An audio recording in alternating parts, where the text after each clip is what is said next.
မေရဲ့ပြုံးလေးကိုမြင်လိုက်တဲ့ခိုက်တံငါနေရဲ့တွေ့တော့အေးမြသွားလို့ပဲ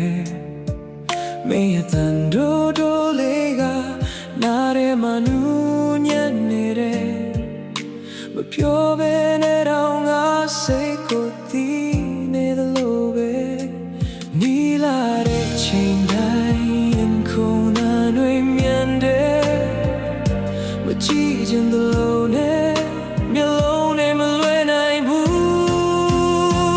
နှုတ်ခမ်းရဲ့ဘာဝတိုင်းနေတယ်ဘာမှမလို့ပဲနဲ့တော့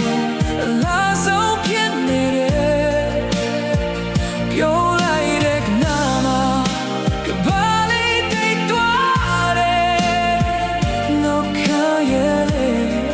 ငါရင်တဲ့ချီလာတယ်မင်းနာမရှိတဲ့ခါချိန်ရင်တည်တာဘူးစကားမများပေမဲ့နားလည်နေတယ်လို့ပဲမင်းရဲ့ရိုးရှင်းတဲ့လာကအချားရတဲ့တောင်းပါတယ်မတိမသားနဲ့ပဲငါနှလုံးသားကိုခိုးယူသွားတယ်တိတ်တိတ်လေးနဲ့မင်းကိုချစ်